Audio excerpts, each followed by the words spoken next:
Um, so, yeah. Thank you all for joining us tonight, and welcome to tonight's Economy, Housing and the Arts Policy and Accountability Committee. I'm Councillor Rory Vaughan, Chair of the committee. Can I just remind all participants of a few housekeeping points for this Microsoft Teams meeting? Please keep your microphones muted unless you are speaking. When prompted, you may indicate you wish to speak, but please wait until I call on you before speaking fully. If any councillor, member of the committee, leaves the meeting or loses connection during an item, we will pause and wait for a few minutes for them to reconnect. As you know, the quorum for the meeting is 3 members of the committee, so if we have fewer than 3 members of the committee in attendance, I will have to adjourn the meeting. So without further ado, we'll move on to item 1, which is apologies for absence. And just to let you know, I've received apologies for absence from councillors Lisa Homan and Andrew Jones. Are there any further apologies for absence? None, Chair. Thank you, Charles. In which case, moving on to item 2, I'll now do a roll call to confirm the members in attendance. I will call on members in alphabetical order. When called on, please say present and note any declarations of interest. If you don't have any declarations of interest, please just say present. So, Councillor Alford. Present. Councillor Ree. Present. Councillor Rosenberg. Present. And Councillor Rowbottom. Present. And I'm Councillor Vaughan present as well. So, item number 3, which is minutes of the previous meeting. Hopefully people have had a chance to read the minutes of the previous meeting, and are the minutes of the meeting held on the 16th of July 2020 agreed? Sorry, there was a point I just wanted to pick up in terms of matters arising. Okay, but can we just agree whether the minutes are accurate first, and we can do that first? We can do that next. Yeah, I'm happy they're accurate. Okay. Okay, I think those are agreed. I see nodding. Yeah, fine. Yeah, Rowan, would you like to just make the point? Yeah, we've got an action point to provide the council's proposed response on government guidelines around housing allocation for members of the armed forces. I was just wondering when it is we're likely to see that. Okay, Charles, I think you've been following up on these action points. I wonder if you're able to just say anything on that. Yes, Chair. The minutes were duly circulated to officers for comments some time ago, and obviously they're aware of those actions. I'll just follow that up and try and get a response to the committee tomorrow. Okay. Oops, sorry, I have. Sorry, Charles. I've slightly made a mess of that. So, Charles, sorry, I didn't catch that. I'd great if you could repeat. Yes, to confirm that the minutes were circulated as draft to officers quite some time ago. They're aware of the actions, and I'll follow up that request from Councillor Ree and the request from the committee and try and get you an answer tomorrow. Okay, that's great. Thank you very much, Charles. Are there any further points on the minutes? Okay, now with that in mind, so item 4 is general public questions, and I understand that several residents have registered to speak at this meeting on the Arts Commission item. We've also received some questions from Marie Thomas, who's a resident in Lancaster Court, on the minutes of the previous meeting, and as they were actually on the minutes themselves, a written response will be sent to her in due course answering those questions. So that is to let you know about that. And we've also got Essam Sikandar, who's the treasurer of Wormholt Residents Association, who has requested to attend as well, and I think is on this call. So item 5, moving on, is the progress report on Upstream. And as you know, you'll have seen, This is a progress report on Upstream's work since it last reported to the PAC, which was back in September 2018. And can I just remind officers to introduce themselves when they first address the committee. But first of all, I'm delighted to welcome Prema Gurunathan, who's the Managing Director, Partnership for Growth and Innovation for LBHF and Imperial College, to introduce this item. And I'd invite later committee members to ask questions about this report. So Prema, thank you very much for attending tonight, and thank you for your report. I'm grateful if you want to make some opening remarks. Yes, I think you sounded slightly surprised about the Imperial College bit. So I'm Upstream is a partnership between the council and Imperial, and it's been going for just over 2.5 years. And as you said, Chair, I came along about 2 years ago to give you a sense of what it was like 9 months into setting up a new organisation, and I'd be happy to elaborate a bit more during questions on what I've written in my report. Okay, thank you for that. Are there any, can I put that to members of the committee? Are there questions from members of the committee? Councillor Rosenberg. Yes, is the report, has it been circulated? Because I don't recall having seen anything. Your report. The report was with the agenda. Oh, is it? Okay, sorry. Yeah. I've skimmed through it, so I've obviously haven't seen it. Okay, apologies, thank you. Okay, thank you. Rowan. Thank you very much. Sorry, have I unmuted? Yes, good. Sorry, last time we discussed this, I think it was back in September 2018. We discussed working with large firms that are headquartered or have a large presence in the borough. We talked about how things like transport links and a supply of affordable housing were good ways to attract these sort of companies in. And then obviously you get the benefits from lots of staff coming into the area, spending money locally and supporting local businesses. Have we thought about how this will be affected by the fact that everyone is now working from home and perhaps not travelling in and buying their lunch in local shops every day, or engaging with other, going to pubs after work and that sort of thing? No, indeed, you're right. We have been speaking to some of the larger companies informally as to what their return to work plans are, and they do vary. I think in some cases, a return has started, particularly for those who have lab-based businesses, the science lot, as in the larger ones. They have sent the scientists, or they have, anybody who's based in lab has continued to come in. Everybody else has been pretty much working from home. We are going to issue a survey to businesses, both large and small, but the larger ones, because we tend to have a slightly more personal relationship with some of them. Those will be sent out personally, probably the start of next week. They've just been cleared by Councillor Jones, but it's very much a survey on, have you come back? If not, when are you planning to come back?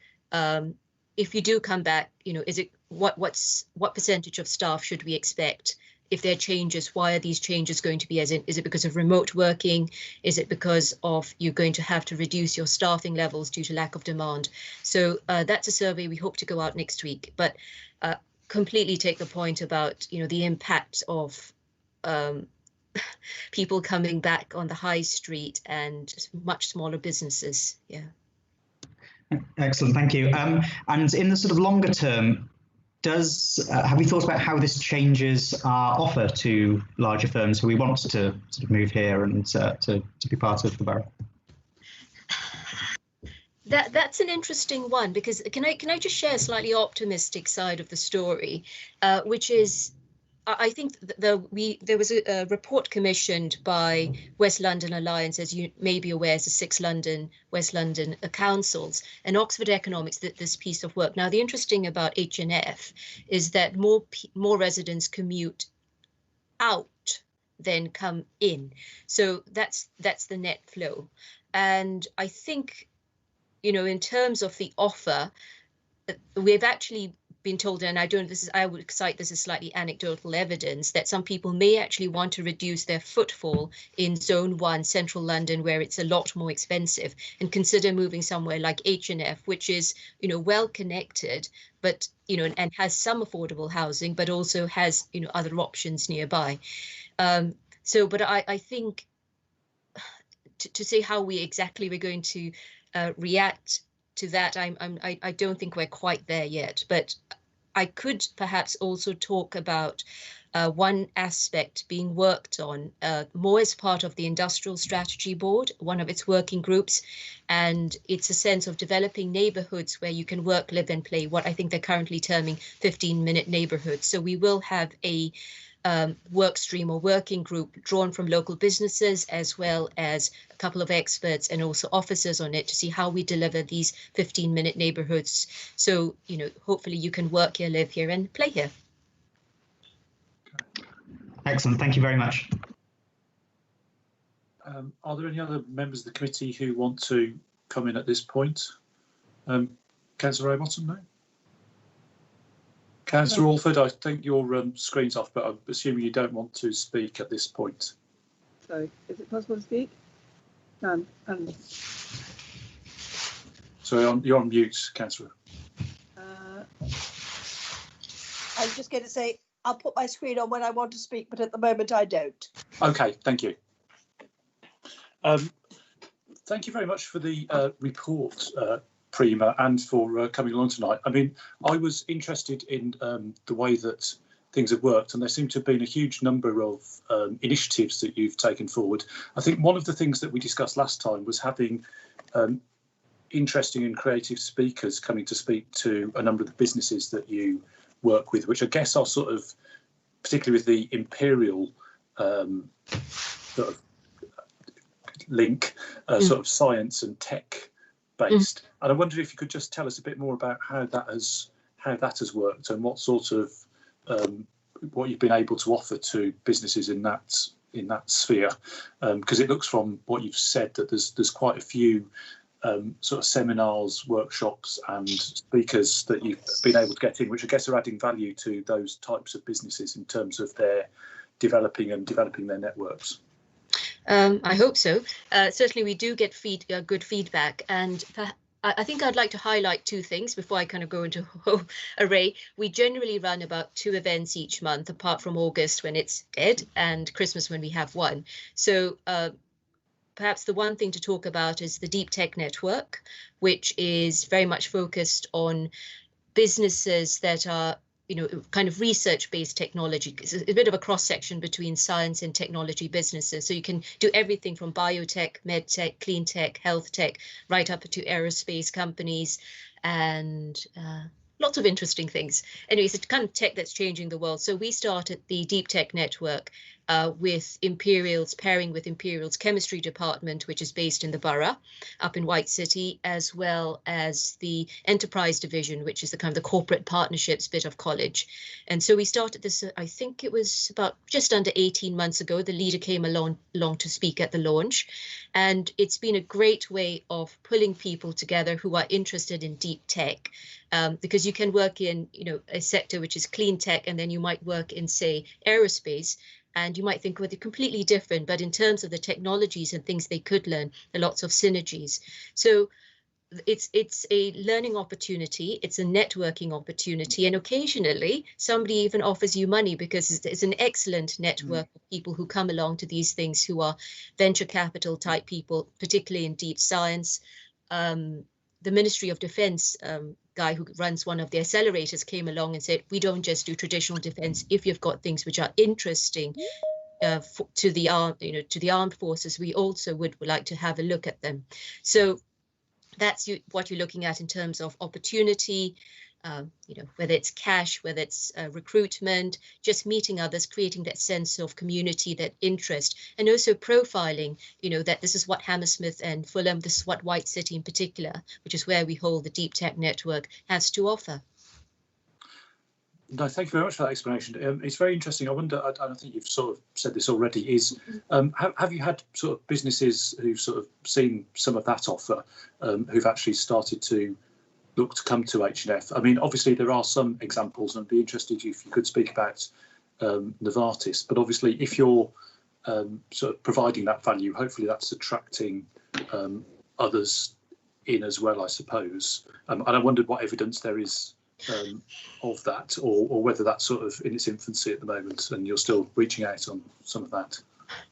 I'd say it's infancy, and I think anything I have in terms of what we have done to, attract the likes of Novartis, I'd go, ooh, it's very hard for me to put a value on that, not value on that, or to link it up in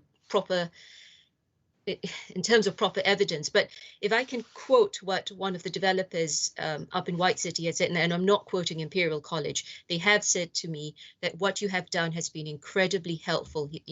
We can come along as salespeople and set out here, but we can also talk about what you've done to enliven the place, to bring it together, the deep tech network, and for them, this is evidence that there's a good reason to move here. There's Imperial College, obviously, it's a great draw, but there's also peel under that, and there's a second layer. Okay. Yeah. Thank you. That's very interesting. Sorry, I've just been Councillor Rowbottom in here. She'd got a question. Thank you very much, and thanks, Prima. I just had a question following on from your survey that you're doing, which is obviously capturing work plans and maybe some of the ways industries have been affected. Are we capturing the kind of software intelligence around partnerships that have formed, networks, the value that your brand has brought towards connecting people, and I suppose growing a kind of digital identity around place rather than just the geographical one on sites that when events were sort of live rather than online? Yes, we've captured some of the connections, certainly, and I think we tend to occasionally just kind of throw out surveys after events, particularly those which have had networking tagged onto them, which is what value have you had? Have you found somebody you can partner with, somebody you can talk to, somebody you could potentially employ? So we've had, so we do run a tracker, that we and we add to it. So we've had some evidence of that. The other part of your question, apologies. No, fine. It was just that, whether we're capturing all this kind of informal networking and partnerships, which obviously, because a lot of the events, albeit they were a lot of them digital before, I wondered whether that's creating a sense of place, if you were, seeing as this is like a place-based innovation that's a bit broader. So we're obviously bringing in international speakers and forming partnerships that aren't just kind of like geographically local. No. I don't think that's ever really been the case, and I know it's very important for Upstream to focus on the people who are here, because actually for me, your best, if you're a salesperson, your best advocates are your customers. And I suppose your customer in this particular instance is a business already based in the borough. And sometimes it's building that relationship, getting them, involved. But you're absolutely right. Yes, we do also have cast our net wider than that. And I suppose the beauty, which you alluded to, of a virtual world is that, people come from all over to attend our events online, and we do like running the poll, which is, where's the most exotic place, and I think it's been Vietnam so far. Thank you. Thank you, Prima. Councillor Rosenberg, Anne, you'll have to unmute yourself, Anne. Okay, apologies, I thought I had something amiss. I'd seen what was in the minutes. This is something incredibly basic, which has just come to my notice recently. And that is the problems with broadband. It seems to be patchy down at the Sands End. I don't know if it's any better in the north of the borough. There are some businesses who are having major problems. Not something I can solve, but certainly it's a problem I've occasionally heard from businesses about, including ones you wouldn't expect to say that. Is this something perhaps we could pick up after this meeting? Mm-hmm. Okay. Yeah. Sorry, David or Charles, I think someone else had raised their hand, but or was that Councillor Rosenberg? Hang on. That was Councillor Rosenberg, as far as I can see. Yeah, I just switched off. Okay, no, that's fine. That's fine.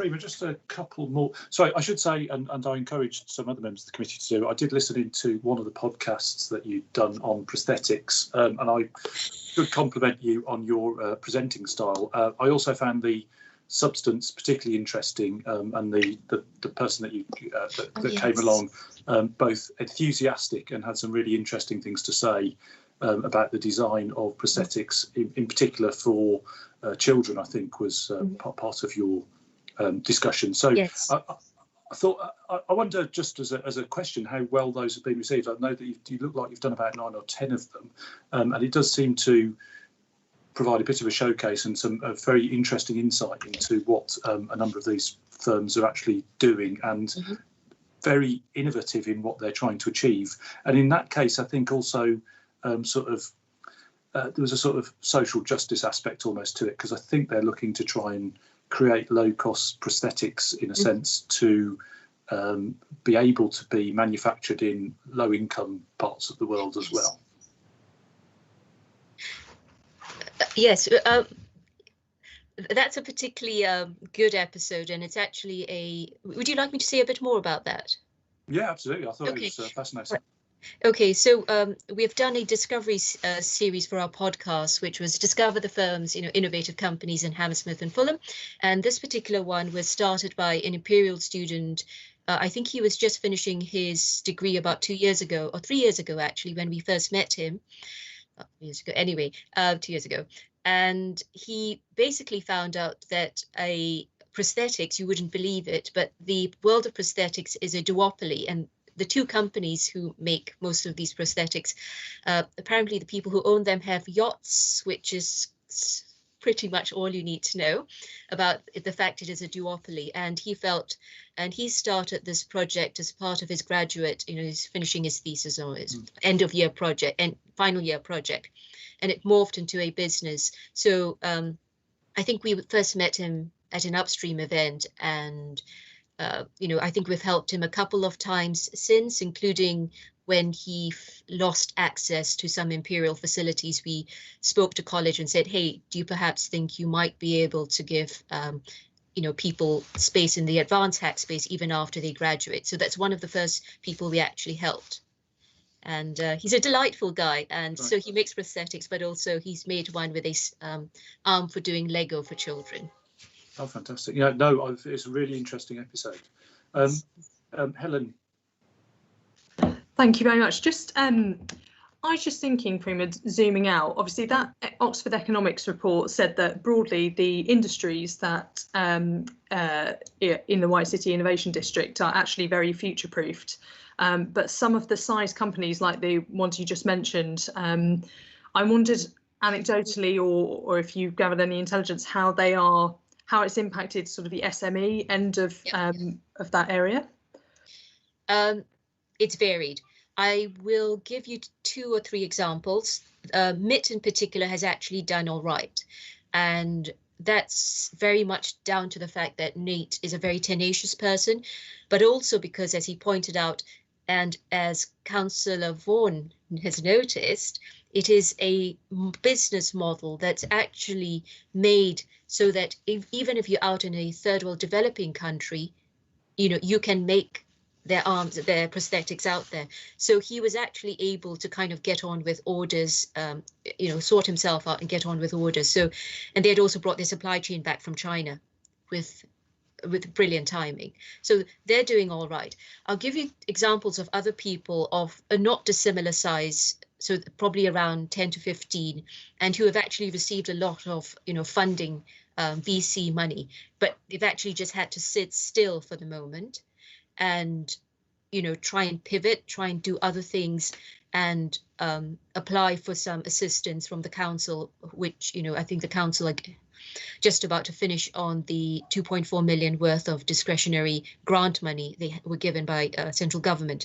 So it is a mixed bag, honestly, Councillor Rowbottom. It's not as gloomy as some other sectors, particularly retail, by any measure, but you are having some people who are just sitting there going like, hope you can sit this out because there's money in the bank, but I can't actually spend it. That makes sense. Thank you. Okay, thank you. Helen, did you want to come back, or are you okay? No, it would be interesting to at some point find out. I know it's just a small part of, you know, a lot of funding streams, but that 2.4 million, you know, whether it's been you know, how significant an impact that's had on the businesses it's been given to. So would be useful to just find out, you know, if it's enough resource to monitor the longevity of the businesses afterwards. That's probably a council-wide piece, but is it enough? Do we need to ask for more for these businesses? Has it been instrumental in saving businesses on that freeze period that you mentioned, Prima? That would be useful for a future meeting. Okay. Thank you. I can't see any more hands. I have got a couple of more sort of reflections. I mean, I thought that the what's in the report about the events that you're doing, the support that you're giving businesses, looks like it has developed a lot in the last couple of years. There seems to be a lot of stuff going on, which I think, Prima, given that it's you and one other person, seems to have generated a lot for a relatively small amount of resource in that sense. I wonder if you could just give us a sense of what feedback you've got about some of the stuff that you've done in terms of events and other things. I'm particularly, as I say, impressed by the innovation around the podcast and other things, which is sort of showcasing some of the businesses in Hammersmith and Fulham, and are very, very innovative in the case that we've mentioned. So I wonder if you could talk a little bit about that, and also sort of where you see this sort of going next in terms of Upstream, because clearly you've got your model at the moment. It looks like you're trying to develop a little bit further, and you mentioned, I think earlier on, that London Tech Week is particularly important in terms of what you're doing. Yep. Okay. Couple of things to pick up there. I think the two easy questions, if I can pick them off first, we are in the middle of London Tech Week, and the London Tech Week have this year obviously gone virtual, gone digital, and gone online, and they have introduced a borough day. So they have selected a few boroughs, 7, including Hammersmith and Fulham, to kind of shine a spotlight on for this particular week. So during the course of the week, we have actually, well, course of the week, it's quite a long week. It's not technically a week, it's 11 days. Oh, wow. So it's they have a strange version of week, but so London Tech Week is currently on. We are running 3 events. We ran one today with Scale Space, which is a joint venture between Imperial and Blenheim Chalcott, which some of you may know as a venture builder based in Hammersmith, been here for a very long time. It's got 300 million worth of company portfolio companies under them. So we partner with Scale Space on a blockchain event this morning, and we had just under 100 people attend online. So good show, excellent engagement. I mean, brilliant speakers. And we're running 2 events on our own tomorrow for Borough Day. One is at 11 o'clock called Tech for Impact. And again, you're talking about, you know, showcasing the innovative stuff, but it's not just the innovative stuff for me. It's the innovative stuff that, you know, makes an impact, that changes lives and changes the world for the better. So we've got 4 businesses that are doing that and setting out, you know, that tomorrow. And then we've got an evening social. We're doing a fireside chat with a tech influencer called Rush Shaw, who lives in the borough, and then you know, kind of cocktails and networking after that. But that's all online. So that's the easy part. That's London Tech Week, and we've got, what we have done since last year is introduced a category of social supporters. And for us, this means that, you know, we tell the BBC, you can be a social supporter. All you need to do is to give us your logo, share the event with your employees, encourage them to come along so they can see what is in Hammersmith and Fulham. So it's everything from the BBC, which has got lots of employees, right down to, you know, 1 or 2 smaller startups. So they're all on as our social supporters. That's London Tech Week. In terms of number of people on the team, it's actually me plus 2 more. We had somebody, poor soul, join us in April during lockdown, which is never an easy time, but I think she settled in. So we're now a team of 3. And that brings me on to perhaps your question around feedback and what do people think of us. And, you know, I quoted a developer rather positively, but I'd also like to flip the coin the other way and say, in terms of local residents, local businesses who attend our events or come to us for help or introduce people we could potentially help, we tick all those boxes. And that's something I'm actually quite proud of, because you know, repeat customers and people who introduce you to, not customers, but other people or businesses you could potentially help, for me is always a really good sign. And we've kept, a bit of a tracker on that as well when we've had repeat customers. Your final point, or rather I've taken it as the final question, is what next? And as I said in my report, we are currently funded by college and council, more or less 50-50.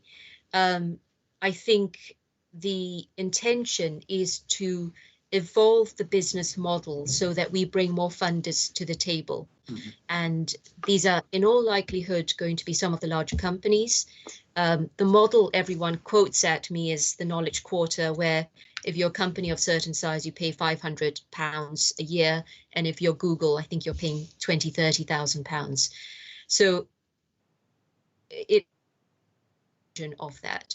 But I think ultimately the intention is to, have a more sustainable financial situation. By sustainable, I don't mean the council walks away. I don't think that's the intention. I think it's a lot of buy-in, but I think you spread the financial burden because we are seen to bring benefits and value to organizations who are not currently funding us.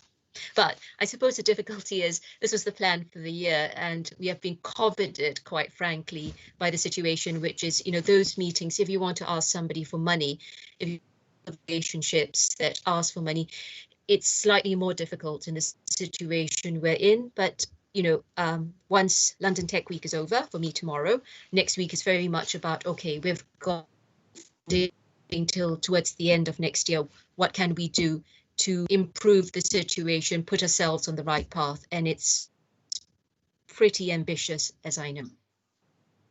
Okay. Sorry, Helen, did you want to come back again, or was that from earlier? So sorry, that was from earlier. I'll take my hand down, but brilliant work, Prima. That's my final addition. Thank you. Thank you. Prima, thank you. I don't see any more hands up. Thank you very much for presenting to us and answering the questions tonight.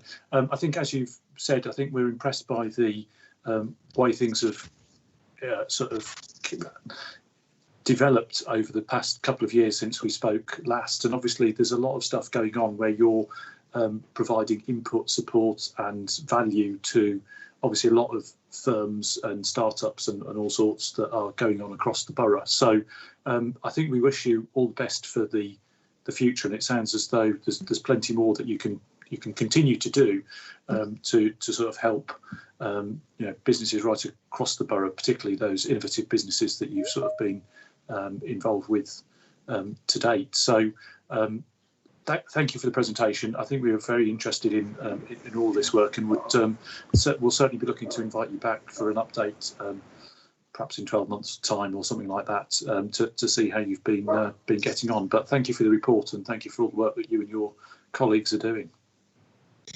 Thank you very much, and thank you for your questions this evening. Okay, goodbye. Okay, thank you. Good night. Okay, so that was the item number 5.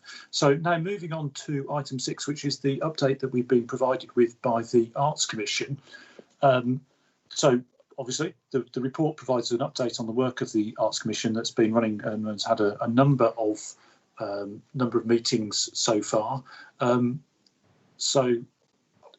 I know that when we get to sort of public questions and interaction, we've got a number of members of the public who are involved in various arts organisations from H&F Arts Fest onwards, and we will hopefully talk. So a number of people will be intervening later on. I've also got some questions that have been submitted in advance. So can I remind officers again just to introduce themselves when they first address the committee, and can I ask Thomas Dodd, who's with us? Thank you, Thomas, the Council's Arts Development Officer, to introduce the item. Thomas, thank you very much. Thank you, Councillor Vaughan. Thank you, everybody. I'm just going to give an overview of our Arts Commission update. As pledged in the Council's Manifesto 2018 to 2022, Hammersmith and Fulham has established an independent Arts Commission to ensure that its collective arts and cultural strengths are maximised to deliver greater economic prosperity for the borough. Since the committee's last update, the Council's Arts Commission has transitioned online with a revised programme to address the sector-wide impacts of COVID-19. 2 sessions have now been held online, with the Commission's remaining 5 projected across the next quarter, and its findings due for publication by the end of 2020. With the approval of the EHA Committee, People Make It Work were appointed to manage and direct the process, and were awarded the contract for consultancy services in August 2019. Since that time, the Commission has made strong progress, remaining on target for delivery of the Commission's recommendations in December 2020. The Commission has been working constructively towards the goals set out in the original remit that sought to understand the crucial questions it needs to ask in order to explore arts and culture in the borough, examine the arts and culture scene within Hammersmith and Fulham and its impact for the future, bring a broad range of expertise to questions about arts and culture in H&F, gather evidence through primary and secondary research in order to have an informed debate, and produce a set of recommendations for the borough. On the 26th of May 2020, the Commission met to explore the theme of arts and culture in extraordinary times. Commissioners were asked to report on their observations of the crisis on Hammersmith and Fulham and the wider arts and cultural sector. Commissioners considered the impact of the current health crisis and the economic impact of lockdown, asking the questions: what are the short-term implications of COVID-19 on arts and culture in Hammersmith and Fulham? How are authorities and arts organisations preparing for a new normal of social distancing? What might a post-pandemic period look like for arts and culture? And in conclusion, the Arts Commission is part of Hammersmith and Fulham's commitments to do things with residents rather than to them, and involve residents directly in the shaping of services and opportunities in the borough.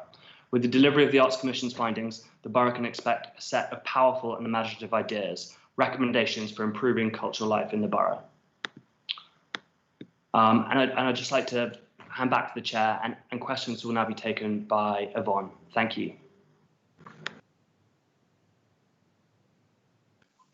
Thank you very much, Thomas, for that introduction.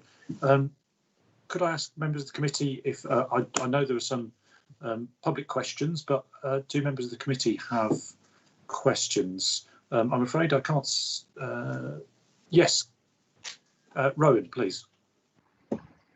Thank you very much. I was on the committee when we discussed this back in 2018. And one of the things that we spent quite a long time talking about was using the Commission as an opportunity to get young people in the borough involved with the various cultural offerings and the things that were going on, whether that's in terms of getting access to cultural events or getting engaged in providing them as well. I went back and looked at the minutes for that meeting, and I saw that we had an action point that the evidence sessions of the Arts Commission needed to include young people and harness their enthusiasm. I was a bit disappointed then when I read back through today's report, and I saw that none of the evidence gathering sessions seemed to be focused on children and young people. None of the commissioners, I'm not commenting on the age of the commissioners, but none of the commissioners seem to be there to represent young people or youth groups or schools. And the report itself doesn't seem to mention young people, schools, youth clubs, or any of these sort of organisations. So what is it that the Commission is actually doing in order to harness this enthusiasm?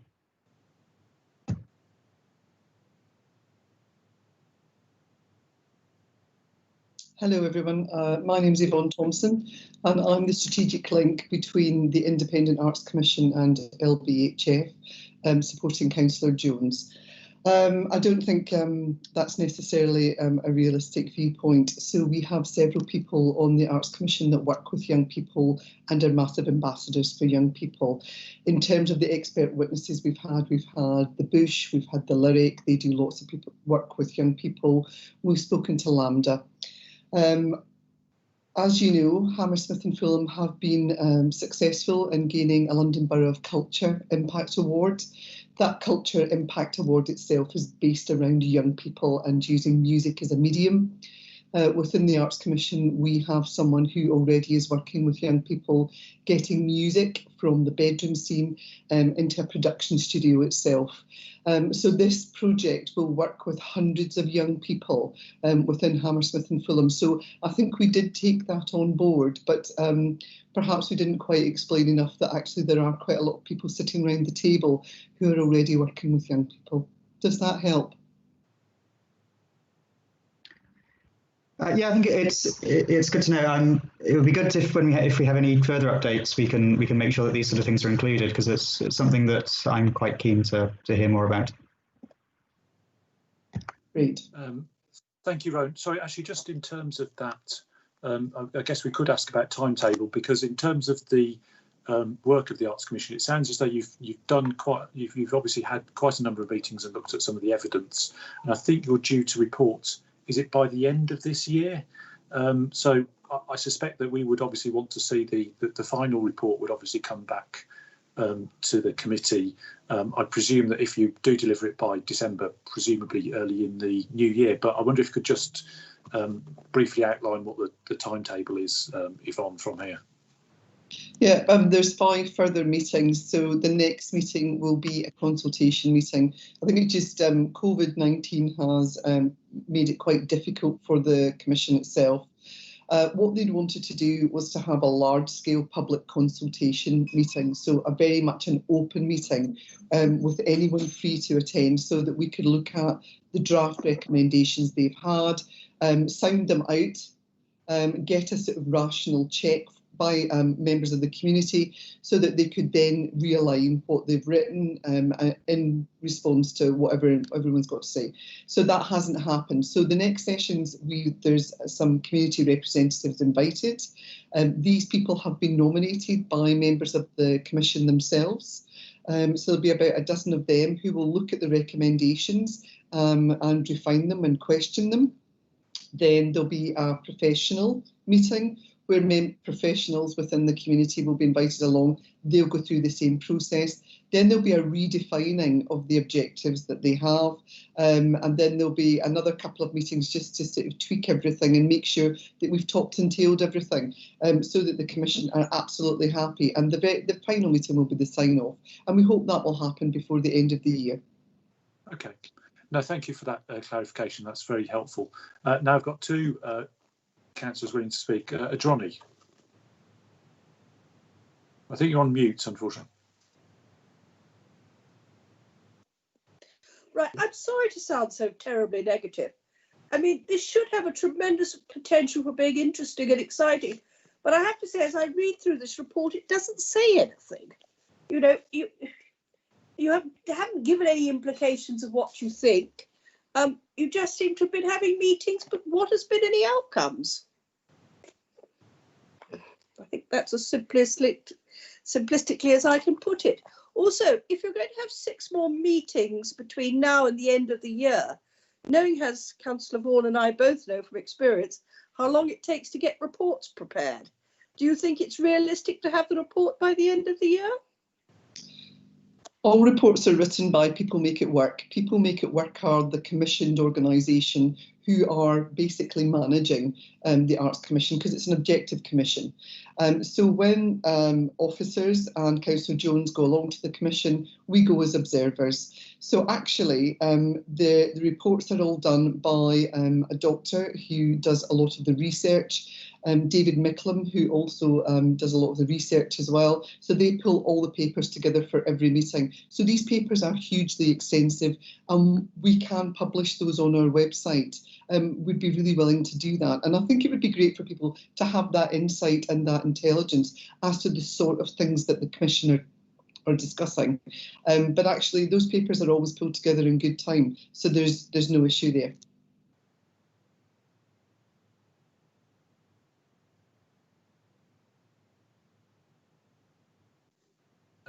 Anne.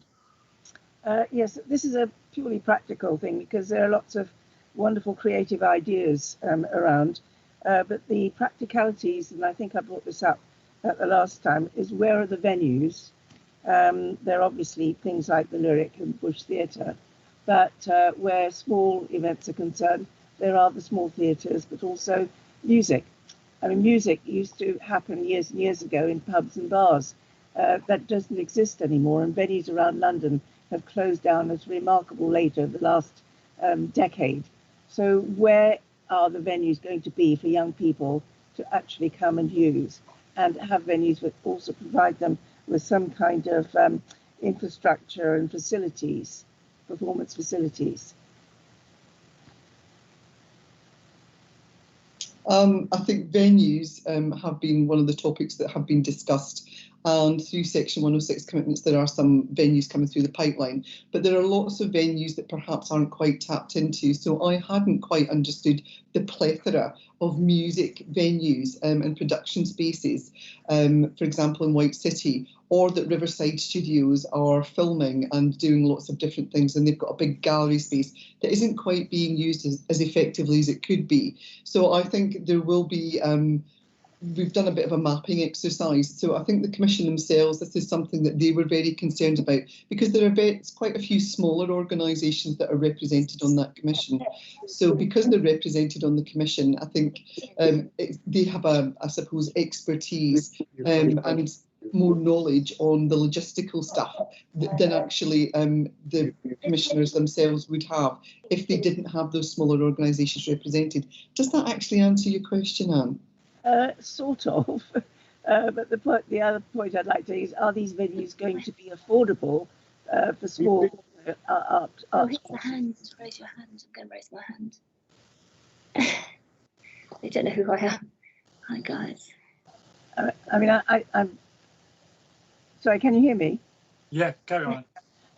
I mean, I'm talking from practical experience, because years and years ago, we actually started a blues club in Shepherd's Bush Road. And since then, we've moved all around London, having rooms in various pubs and so on to do performances. And then suddenly everything dried up. I mean, the last place we used was the Café Posk at the Polish Centre. But after that, and then we went to Tooting, and that didn't work. So it's little people, I mean, we don't do that anymore, but little people like us who actually had a following and was a niche market, but we could find it incredibly difficult to find anywhere to put a gig on. Hi guys, can I speak? Yeah, just a moment, please. Sorry. Did you want a response to that? Yeah, sorry. Just to give a bit of comfort, the Arts Commission themselves had taken a very holistic approach to what we have in the borough, and the mapping of absolutely everything that we have in the borough and what we can build upon. So they've taken a very holistic approach. So they have taken into account smaller, the needs of smaller groups as well as larger groups. I think one of the things that's quite difficult is because those recommendations are in draft form, and I'm not at liberty to share those until they're refined. But actually, I think you will be pleasantly surprised, and I hope welcome the recommendations from the Arts Commission. Thank you. Thank you. Thank you. Madam, would you like to, so if you could introduce yourself, but ask your question. Oh, sorry, you're on mute now, unfortunately. That's it. Is that okay? Can you hear me now? Or? Yeah, carry on. Yeah. I'm Rosalind Scanlon from the Irish Cultural Centre in Hammersmith. I'm using someone else's computer. That's why another name has come up. Oh, hello there. I just want to say we are a live arts venue and we're a live music venue. And the days before lockdown, we realised what was going to happen, and we went online. And I set up ICC Digital, which is a platform where we have continued to present the arts week by week since early March. We've been putting on concerts, wonderful films, storytelling, literary readings, which are self-taped by artists at home. We've been also making original content. We've actually made some films for ICC Digital, and we've had 50,000, on average, 50,000 hits a week. I mean, it's quite amazing. I mean, there's people in Japan watching it, Mexico, Ireland, Canada. I mean, it's had quite a huge impact. And it's only a team of 4 people have kept this going. We just had to keep our lights on when everything went dark. You know, it's been devastating for venues, and I understand what Anne was just saying. It's devastating for venues to shut doors and go black, and all our production, all our technical team have got no work. All the musicians we've worked with, I mean, we've been in the borough since 1995, but we actually closed down for 6 years for a rebuild, and we opened 3 years ago. And all the musicians that we've worked, all the local artists that we've worked with over the years have suddenly lost all their income. We were so aware of this and conscious of this, we actually raised some money to actually bring in our bands that normally play the Irish Centre, which made the Irish Centre a heart and a home for people. We actually brought them in, managed to get some money to pay them, and we filmed them without an audience. We've now made 13 films of concerts at the Irish Centre, which happened in a COVID secure space, and they're going to be going up on IC Digital from Friday this week. You know, and those include young up and coming musicians as well as traditional musicians that are well established in West London and in London. And we've just kept going. We would not let this kill our space. We just had to keep going. We worked with a film director from Dublin, Shay Merry-Dore, has filmed a lot of these. He came over and filmed a lot of these concerts. And it's just the strength and the belief and the vision that we've got to have to keep the arts going in the borough. I mean, it's really concerning that we've got all these venues and, you know, we need to keep the lights alive in some form. And that needs to be promoted through the borough and through London and through the UK and even further afield. There is an opportunity here because you can reach international global audiences. We've got to think big. What's good that can come out of this, and how do we get back? How do we move back into the spaces and have the doors open again and let audiences? At the moment, we understand that our audience, which is usually 200, we can only bring 30 people in or 40, and we've got to find new ways of getting the arts out there again. We've got to be creative and come together and talk about this. It's a very important discussion that the government needs to have and all of us, the borough, needs to have. How do we run our venues now over the next few years? Because this virus might not go away. We all hope it does. But how do we keep our arts alive in the borough? And how do we keep our staff involved? And you know, we've got huge questions to ask, and funding has to be found. You know, we don't want our production workers and our team to lose their livelihoods, and all our musicians. That is the fabric of London. We have an incredibly rich borough. I mean, multiculturally, we have this incredibly rich, beautiful tapestry of cultures and vibrations and creations. And we got to think, how can we keep this alive and living? And also our artists feeling that there's hope. I mean, all the young students that have been to drama schools have come out of drama school after paying £13,000 a year in Lambda and locally.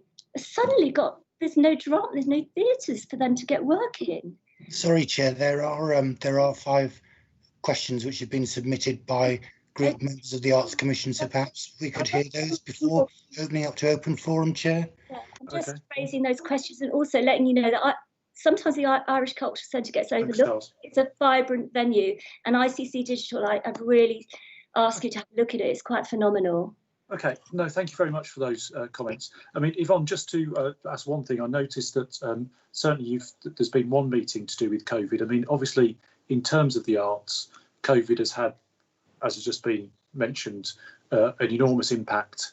And I guess, actually, given the fact that you're coming up with recommendations at this time, presumably a big chunk or a fair proportion of the report needs to segue to deal with these issues around COVID. And I wonder if you could just say a few words about how the Commission is trying to deal with that, because I think whilst the scope of the Commission's work was made clear, obviously, as part of setting it up, I think it obviously needs to sort of have the flexibility, as I'm sure it does, reading from the report, to look at COVID issues. Yeah, very good point. I mean, I think one of the things to bear in mind is that there's a national programme called Culture Reset, which is being run by the Gulbenkian Foundation, and people make it work, and Hammersmith and Fulham are very knitted into that programme. So this is nationwide, looking at how we restart culture post-COVID. But the other thing is to bear in mind, theatres are starting to have audiences again. I myself have been to the Bridge. We've also got the Bath doing 3 productions back to back. There's lots of stuff online, but local residents like Sir Trevor Nunn, Vanessa Redgrave have been petitioning outside the National Theatre, and as a borough we are supporting them in their campaign to basically try and get the private sector to bail out the arts in some way, shape or form. So we're also working hand in glove with the GLA. And we've got a meeting with them next week to talk about what we do going forward. But actually this culture reset is looking at what's happening nationally, not just the impact on our borough, but what lessons can we learn and how do we kickstart things going forward. But there's lots of stuff online, there's lots of productions of things that are being done for charities. So you've got Emma Thompson doing stuff, and there's all sorts of stuff going on, but actually it's not enough. I've also been to a couple of concerts. So I've also been out to some classical concerts that have been socially distanced. But I think you'll see things dripping as we learn how to make it work. And I think the big problem is going to be the financial impact, because if you are dependent on having 200 people a night to make the business model stack up, and then you're down to 40 or whatever, is a massive impact. So that's something that the Commission are very, very aware of. Okay. No, that's good. That's great to hear, Yvonne. I mean, I think that given everything that's going on, it would be a gap if there wasn't something on the sort of COVID and how the local, as well as or either how it fits into the national cultural reset that you've talked about, or what we can do locally to sort of help empower our arts scene and cultural venues to get going again. Well, I mean, and as you say, they are doing some of that. Helen. I'm very happy to wait if we want to take questions from residents first who've been waiting, and then I can come back at the end. No, if you speak first, and we'll move on to that. Okay, fine. I was just you touched on my point I was going to raise around knowing what's happening now, because obviously it's so imperative, as our kind of resident who just spoke from the Irish Centre was saying, it's imperative the kind of now of action. And I know it says short-term kind of COVID mitigation, but of course it might potentially be long-term, and that's not something that's obviously a council's responsibility, but it's as a connector of people, it would be useful to see if that mitigation that we found.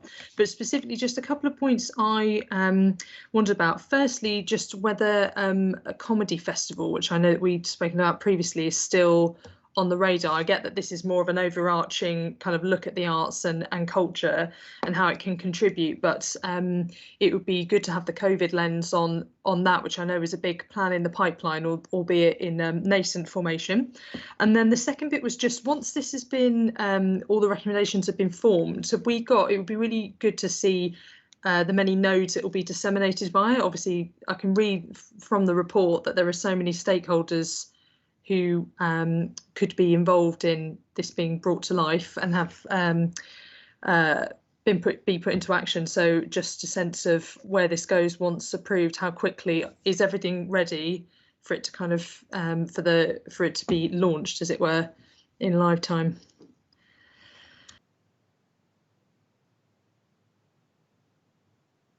Okay, so the comedy festival, the leader is leading on the comedy festival, supported by his team. So they are working on something which might be quite virtual. So because the comedy festival couldn't happen, so they're leading on that, which is great. So I haven't had an update on that recently. So but I'm sure I'll ask Karen Gailey about it. But I think it's ticking along, if that makes sense. In terms of the stakeholders and where we are, just in terms of the recommendations and how quickly that can be translated into an action plan, we're already, because there's draft recommendations, we're already working on how we put together an action plan so that as soon as the recommendations are endorsed and adopted, then that action plan will go live, because there is no point having all the time and effort by this community put into developing objectives and recommendations from a commission and not then put them into work straight away as quickly as you possibly can. So that's what we're planning on doing. Does that answer your question? It does. It would be, we can pick it up later. It'd be really useful to just know, is it schools? Is it, you know, it would be just good to have some colour to those points. But I'm mindful that other people are waiting on the call and would like to ask questions, so don't want to delay anymore. Yep. Thank you very much, Helen. There was several written questions that I've had, some of which, Yvonne, perhaps we might be able to cover quite quickly because I think you've answered them already. Obviously, the one question is that obviously the report sets out the detail of some of the questions that the Commission has been asking or looking at. But I think you mentioned this earlier about the evidence that you've received and the reflections to date. So I guess the question was, how can residents share the insights from that the Commission are gaining and either contribute their own experience to the process or learn from it? So I think it's how can you share the evidence that you've been looking at to date, and well, I guess the residents will share the insights from the Commission in the final report, but I guess the thing is that clearly people haven't seen what you're seeing, so how can you share a bit more of that and then allow people to sort of make their contributions? I think it'd be quite useful if, in terms of the research papers that are quite weighty, but we have research papers at every meeting on the topic that's about to be discussed, as well as expert witnesses who come along to give their insight into things. If those could be published on the website so that people can have access to that sort of information, because a lot of it's hugely interesting. And for people working in the borough, they would say, well, actually, I didn't quite know that. So it's been really fascinating and very, very interesting and very valuable. So that there's that. But as soon as, I mean, it's just such a shame that we couldn't have these public sessions where members of the public could come along, look at the recommendations, we could discuss them, and then all their views and opinions taken on board so that things could be refined. It's just such a shame. But to make it manageable, the Commission themselves have then decided on who will come along from the committee to be the committee, I suppose, witnesses from the community and then professionals within the borough as well. I guess also that if people do, I mean, we can pass them on. If people do want to contribute separately who haven't been nominated by the Commission but who are aware of the work, then presumably we can pass those names on, to the extent we know them, we can pass those names on if they want to contribute. Okay. Yes, we can, absolutely. And did you actually want to ask a question related to on this same point? You'll have to unmute yourself. Okay, right, okay. Just sort of, you know, going back to this whole business of venues and the fact that so many venues have been lost. My concern is that are these affordable for small groups? Because very often when we were doing Brooks Blues Bar, we came to an understanding with the pub or the club that we use that the takeover of the bar would actually make it worthwhile letting us in, and all the money we took went to the artists. So it is on that level, if you like, an issue which perhaps should be considered, because it's all part of the mix of what the borough is doing. And also to announce that we have a new art centre opening in Parsons in Sands End with the Sands End Community Centre, and hopefully next spring we'll be up and running. We've got a new manager who's very on the ball, so there could be another area that we could discuss at some point. Okay. Thanks, Anne. I think we've taken that on board. Let me move on to the second question. Yvonne, you'll have to tell me whether sort of, perhaps you can outline, because obviously you haven't given any sort of preliminary recommendations here. So obviously there's to a certain extent, it's a bit difficult for you to answer questions about what your priorities and recommendations going to be when you aren't sort of sharing them with us at the moment, which is, you know, not the way that you propose to do it. So one of the questions is, what are the priorities the Commission is going to pursue? For example, does it see itself focusing on participation or on audience experience, or gap filling, or on supporting things which are working well? Community or professional artist, on the needs of specific sectors of the population? So anyway, I wonder if you had any reflections on that you could share at the moment about how the Commission is sort of shaping its work? I think one of the big thematics has been ensuring equalities and diversity run across all themes, and it runs across as a thread through all recommendations. One of the other things that I can say in terms of the work of the Commission, they have been looking at building upon the strengths of the borough. What does the borough have that works really well, and how do you build upon those strengths? And how do you preserve that and enhance what works really, really well? The other thing that I can share is the shift towards citizen-led decision-making around the arts, and looking at the local authority as an enabler, not a producer of things, but an enabler. And I can give you a very good example. So I've been working with Sir Trevor Nunn on an outdoor production of Love Labour's Lost, which is set in a park, which is something that we're going to bring to life. So and it's a very interesting thing, and it's great to have those local people living in our borough that say, do you know what, let's make it happen. Can the borough support us in principle, not financially, but in principle, and stand behind us whilst we do this? So yeah, so I can share that with you, but the recommendations are in the ownership of the Commission themselves, and as a borough, we are only observers. Absolutely. Okay, that sounds a very interesting development potentially, and we hope that we could support something like that, I guess. Well, again, is the Commission anticipating additional investment in the arts locally as a result of its conclusions, or reshaping of existing investment, or a different approach? I think you may have just answered that partly, but I don't know if you've got anything you can add further on that. I think how finance is structured within the borough has been discussed at length, and there will be a recommendation around that. Okay, thank you.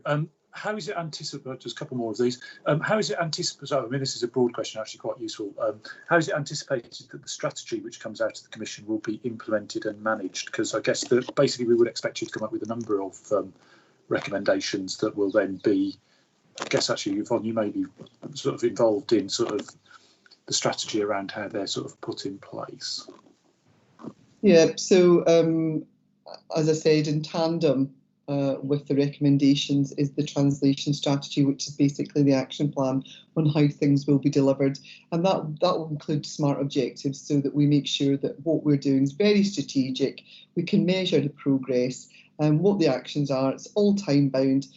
So it's going to be, I suppose, and that will be the document that sits within the borough that says, actually, here's our commitment to this strategy and this is how we will deliver it. Does that answer your question? Yes, I think so. I mean, I guess we will, I mean, obviously, so one of the conclusions we'll have tonight is obviously we would want you to be clear in your recommendations and the sort of plan for delivering them, I guess. So we would obviously expect that. I mean, I guess you've done this already, but I will sort of ask the question, but could the Commission share a few key insights which have been gained from evidence sessions to date? And does the Commission see these insights as leading towards radical change in the Council's approach to the arts, or gradual change, or something else? I mean, one of the things that I think we all learn from experience is that to get any change to stick, it has to be incremental change, sort of gradual change and things. But I can't say what the recommendation will be from the Arts Commission. But whatever their decision is, and once it's adopted, that will be what will be delivered. Okay, thank you very much, Yvonne. Now I've got Ros, if you want to come back with a quick question. It's just a question really about the funding, because you always had the fast track funding at Hampson Fulham, which was great for small theatre companies and music, groups and things. Can that be adopted for this situation? Can we create an emergency fund for this situation that all the artists in our borough find themselves in? I'm not talking about individuals, but projects, because a lot of the projects might have to be online, or they might have to be like the venues that have a band on and you manage to get cameras and stream or record. Can the fast track be adapted for this, or can a fund be made to help artists and arts projects be funded on some level, like the Hampson Fulham Arts Festival, which is such a vital festival in the borough? They do such incredible work, and a lot of their work will have to maybe go online as long as, you know, the virus continues. We've got to think in a different way now. And can people apply for, you know, we've depended on the wonderful offering that Hampton Fulham has given us, the fast tracks. It's kept us going on projects, and we want that to continue. We're not out there on the stages anymore. We're doing it online. So I'm asking, what's possible? What's new? What's possible? How can we be looking at this from another way? It's really what I'm asking. It's just a question, but thank you. It's something that I will, I mean, the Commission's already discussed this is an issue when we're looking at the COVID period and then how the cultures reset going forward and what that recovery period looks like. So I'll take a note of that, and I will make sure that I speak to the consultants about raising that as an issue at the next meeting. Okay, thank you. We've fortunately got some other members of the public with us tonight, and I think I have got, is it Lucy Pittaway or Lucy Foxall wants to ask a question next? Lucy Pittaway. You're Scario Funk Dance, is that right? Yeah, that's correct. So I'm from Scario Funk Collective. We've been running in the borough for over 15 years, providing dance workshops, music workshops to young people. Yeah, always been within the borough. I'm also a trustee of Hampstead Fulham Arts Fest as well. So kind of wearing both hats really. Thanks for joining us tonight. Thank you for the invite. So yeah, so it's interesting hearing what you're saying. I have a few questions. So in regards to the music workshops that you were saying, in regards to that, is there someone in mind to lead it and push it forward, or is it just an idea that's out there? Also, so coming from a dance and performing arts background and organisation, what about the other art forms? Music's been mentioned, comedy's been mentioned, a new arts gallery opening has been mentioned, but nothing actually about what's happening within them areas and within them topics. Like, what is the support for them, as well as obviously the music and everything else. And the other thing was back to what I think it was Councillor Rowan, what you were saying. I was initially I came along to one of the meetings initially, I think it was 2018, I think you said. I'm very much an advocate for young people, working with young people and using their voice to push forward, because at the end of the day, they're the next generation. They're the ones that's helping us to develop and move forward. It's great to hear that you guys are working with and have spoken to organisations that engage with young people. So like we engage with a load of young people. However, doesn't that make it easier to be able to speak to young people directly and get the feedback from them directly? Like, you should be able, because of that reason, you should be able to speak to them and engage more with them. As I said, I was a part of the arts committee then, and then after that I didn't hear much. It's only recently, obviously because I'm part of the Arts Fest, that I was recommended as part of this meeting. So I thought it had kind of gone a bit silent. So if I'm not aware of it, and I've been in the borough for 15 years and I live within the borough, how are other people aware of it, and also young people? I don't think anyone that I've spoken to is actually aware of any of this and what's happening. Okay. That's it. Yeah, thank you. Okay, thanks, but quite a few questions there. So in terms of the London Borough of Culture Impact Awards, been working hand in glove with HQI. HQI are a music organisation, MUS, who is part of the commission itself. And MUS came through a project called Gallery 37, which I was involved in Birmingham quite a long time ago. It was a 2-year programme where we worked with young people who were not perhaps academically able to get a college place. We worked in dance, music, theatre. We did visual arts. We also did things like fashion, tapestry, and then we gave them a college place so they could get the qualification. So he's a product of that. He's a young person himself. So we've also been working with Key for Life, obviously, who work with knife crime. So we've been doing quite a lot of work on that. So he's going to be the lead on this project because he has the background and he's already engaged with a lot of the young people we want to target for this project. So that's part one. In terms of dance, what we've got on the Arts Commission is we've got a broad representation of all art forms. So we've got Natalie Carrington. Do you know Natalie? So Natalie does dance. She does a lot of dance and music workshops. She works with people who are also disabled. So she does dance stuff. We've got, in terms of art curation, Becca Pelling-Fry, who was the curator of Elephant Gallery. We've got her on board. So actually what the Commission themselves did was they sort of cast a net out and made sure that we had almost every sort of art form represented along.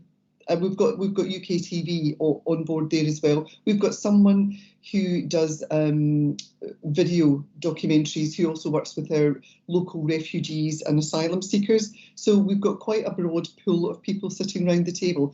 I'm interested in you being involved because you weren't part of the commission. Were you invited along as a witness? Because I don't have you as down as part of the actual commission. I'm just interested. So I was initially part of the first meetings that took place, and then for some reason I didn't hear anything after that about the Arts Commission. It was only... Yeah, I'll take it up with the commissioners themselves because I actually don't remember you, so maybe it's just old age. Sorry, but I'll is aware of me and my organisation because I've spoken to him quite a lot in regards to what we do and moving forward. Thomas Dodd. So the person that put the panel together was a man called Richard Watts. Okay. From People Make It Work, who sent out the invitations. And I think the remit that they had from the borough themselves was they wanted to make sure that we engaged with all sectors of the community, all age ranges, but also all mediums, all creative mediums, including the creative arts. So any organisations that were doing sort of, ceramics, jewellery, what were they doing? Would they be part of the commission? So we gave them that remit to make sure that everything was very broad. But I will take this up with Richard Watts. Okay. Thank you.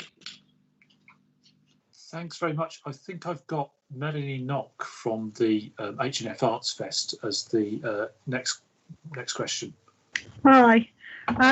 Yes, I just wanted to ask a bit more about the sort of implementation process, because it sounds as though you've got quite a packed timetable between now and December to get the final report together.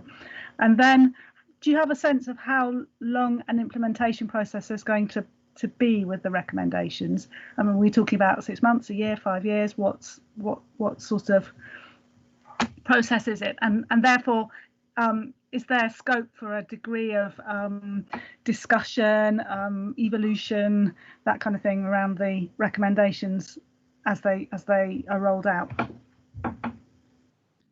I think the next phase, when we go out and cast the net out, and the professionals, which I know you're one of that are going to be invited to come along and look at those recommendations and give us clear views on what you think of them, whether you think they're realistic or not, whether you think they're completely irrelevant or whether you think they're absolutely relevant to the borough.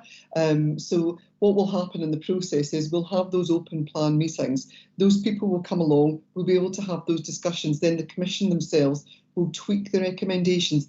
But in terms of an implementation process, I would reckon it will be an incremental process.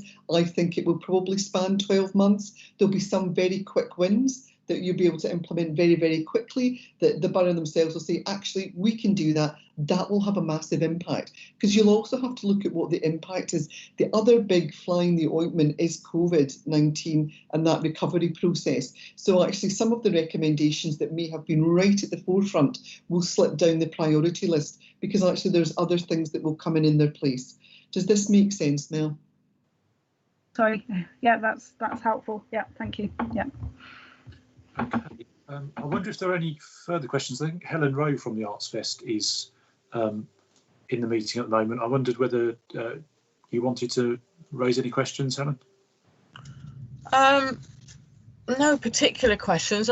It's been an interesting conversation. I think having worked, I mean, there are a lot of us around here, Ros included, and Mel and Lucy, in fact, who've worked in the borough within the arts for the last, well, for me and for Ros for a very long time, the last 30 years within Hammersmith and Fulham. So it's and we've seen, you know, things come and things go, and so this new commission is really important.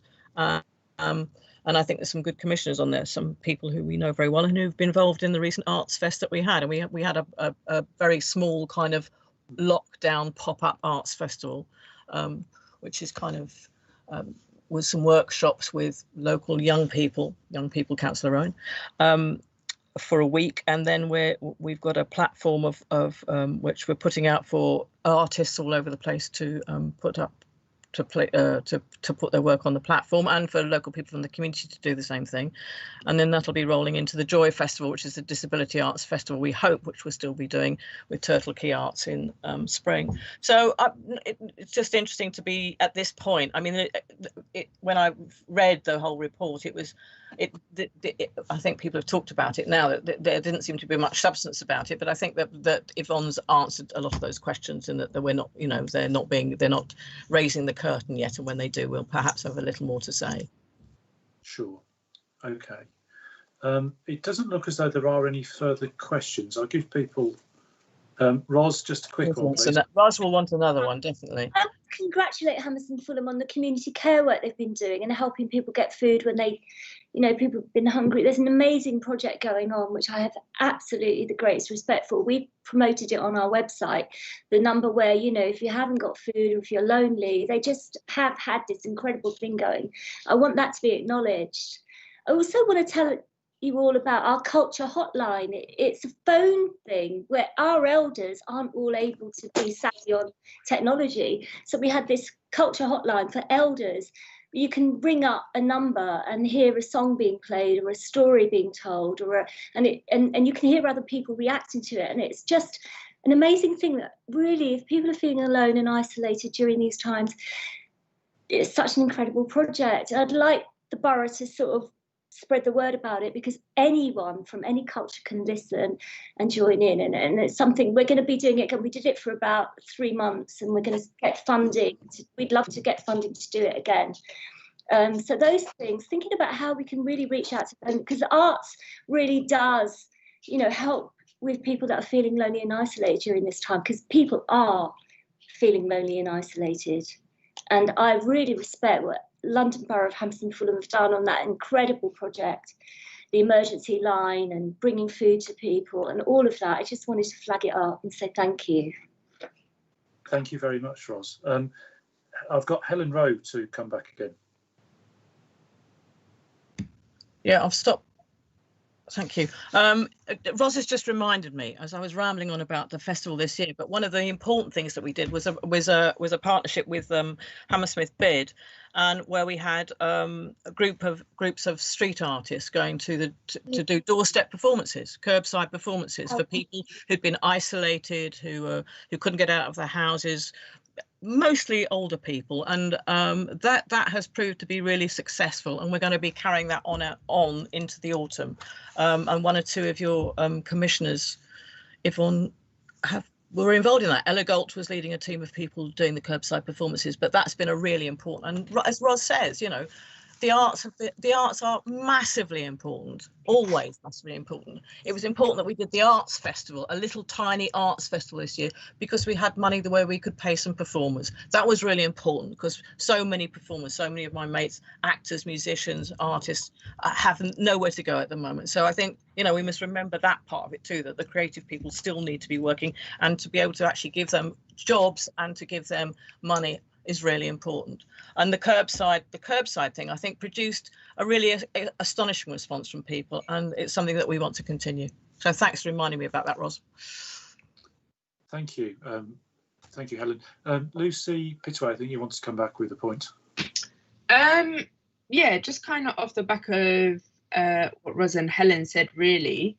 The same with us. We've been offering online dance workshops and interviews and inspiring interviews, just to engage the local community and public as well. Is an online element something in which which can be added to the commission? Because it seems as though with us not knowing where COVID is going, is that an element which can be incorporated somehow, and how would that? I just wonder, sorry, before Yvonne comes back on all of that, given the sort of plethora of online offerings that you've been talking about tonight, whether it's helpful, and I guess we can follow this up either with Thomas or Yvonne or maybe others. I don't know to the extent to which Hammersmith and Fulham have been advertising some of these things that are going on through either our website or through the email that goes out to residents, for example, and trying to get the word spread that way. And whether, if we haven't been doing that, whether there are opportunities for us to help you in terms of advertising some of the stuff that's going on. Fantastic. But Yvonne, I don't know whether that has been just on that particular point, which is partly to do with the commission, but partly not. Whether we've been putting stuff, getting stuff out, getting the word out in that weekly email that comes out, or on the website, because it sounds like there are several things going on that we could potentially usefully advertise, at least as a news item, perhaps to show the sort of diversity of interest in cultural work that's going on around Hammersmith and Fulham. Yeah, I knew about the work that Arts Fest were doing because, as she said, some of the commissioners were involved in that, and I think it was brilliant. I absolutely loved the storytelling music hotline, and I didn't know about that. So that's incredible. So I will offline get details on that, because I think that's something we should really be promoting, because that's so accessible for people, particularly people who don't have digital skills or aren't sort of on the net or whatever, because there's such a, one of the things the Art Commission did discuss were the plethora of offerings online now. You can watch almost anything from anywhere, and that's, it's great that what you're doing at the Irish Centre can be watched in Japan or abroad or whatever. But it's about how do we promote what's going on locally, and that is something that the Art Commission, we do talk about a lot. I don't talk about anything because I'm just there as an observer, but they really talk about how we maximise the impact and the impact of everything that's going on for us. I mean, I think if we do, well, we are going to do this platform, this online platform for the Arts Fest, and maybe that's something we should be talking about together, Yvonne, or with, about if we're asking for people to put on, I mean, particularly at the moment, put on stuff that is a response perhaps to COVID-19 or perhaps to their being in lockdown. I mean, a lot of the community groups that I'm working with are doing some work around that, photographs of things that they've loved, that's been really important to them during lockdown, really kind of small things. And then lots of artists from the bush who are desperate to get some work online. So maybe we should really be bringing that out and talking with you about this and seeing how we might move forward together on it. Yeah, let's take that offline and have a chat, Helen, because I know that Riverside have turned one of their spaces into a recording studio, and they're doing all that kind of stuff. So there's got to be a way that we could make something that's absolutely incredible. So let's pick that up offline. Okay. Thank you all for those contributions. I think we can. I think we've had a very good discussion there, and I think we can just draw this item to a close. Can I say first of all, thank you to Yvonne and Thomas for presenting tonight and for taking the questions. Thank you to all the, I won't go around all the names, but thank you to all of those from the arts community who've joined us tonight to offer their questions and insights into what's going on at the moment and what the Commission perhaps ought to be doing. I think, Yvonne, you're going to take away some of the inviting some of the people that we've spoken to either engage with the Commission or to otherwise to otherwise be involved in providing with some stuff that you can use. I mean, I think in terms of, there's been a lot of stuff that we've discussed over the past hour or so, so I'm not sure I'm going to be able to summarise it all. But I think some of the themes that are coming through are, I think this was a sort of preliminary. You haven't shared any recommendations, particularly obviously tonight, but this was a preliminary discussion about what the Commission has been doing. So it's been useful to get that. And I think you've highlighted the fact that you've got a very diverse range of people on the Commission who are talking about a lot of stuff. And I think the talking about it tonight, it perhaps didn't come out quite as much in the report, but I think in the discussion, the sort of breadth of the stuff that you're doing seems to be coming out. I'd highlight a few points that we've made tonight in terms of what we would hope to expect, sort of see, obviously, in the Commission's report and recommendations. There is that working with children and young people. I think that Councillor Ree and others mentioned, and we'd be very keen to see that come out. There were quite a lot of issues around venues and supporting music and many of those points that were made. I think also we would, given the timing of all of this, expect to see something in terms of COVID-19 and the recovery from that for our arts institutions and the community arts that is going, that is around in the borough. It sounds as though you're looking at that. I guess actually, and this may not need to wait for the Commission's report, but given, I mean, obviously perhaps we're several months behind in a sense, but I'd certainly think promoting the online offerings that our arts organisations are already providing is something that we probably ought to be trying to do as London Borough of Hammersmith and Fulham, to the extent that we know it's helpful for us to help. I mean, obviously we've got the Arts Fest who will be doing, sounds like are doing some of that anyway, but clearly to the extent that there's a quick win of our advertising some of that and letting people in the borough know what's going on, and letting them access and engage with that, I think would be very beneficial. But I will leave it at that. I think we've come through some really interesting themes tonight, and I think we very much look forward to the Commission's work and its outcomes and recommendations. It sounds as though you're that's been checked and scrutinised, and people are contributing towards the final recommendations, and we look forward therefore to seeing that probably sometime in the new year. But Yvonne, I don't know whether you just want to add anything to that. Just to say that I'd absolutely welcome any questions from anybody. So please contact me directly, particularly, for example, children and young people. If there's questions around that, then I can probably give a much fuller answer on that, and we can have a bigger conversation. But I mean, I'd be really happy if people wanted to approach me directly to answer any questions. Yeah. No, that'd be great. Thank you very much. I think we look forward to the report, because that'll obviously bring out and sorry, certainly the other point would be if it's possible to share some of the stuff that the Commission has actually been considering, potentially on the Council's website or elsewhere, because obviously some of the richness of what you've been discussing hasn't quite come out of this report, but it may become clear from any information that you've got that you can share on what you've been considering. So Yvonne, Thomas, others, thank you very much for contributing tonight. I think that's been a really interesting discussion. I think we've covered some very interesting themes. We look forward to the Commission's report. And so that concludes tonight's meeting. So thanks everyone for attending. And the next scheduled meeting of this committee will take place on the 10th of November. So thank you all for contributing tonight, and see you all soon. Thank you. Thank you. Bye-bye.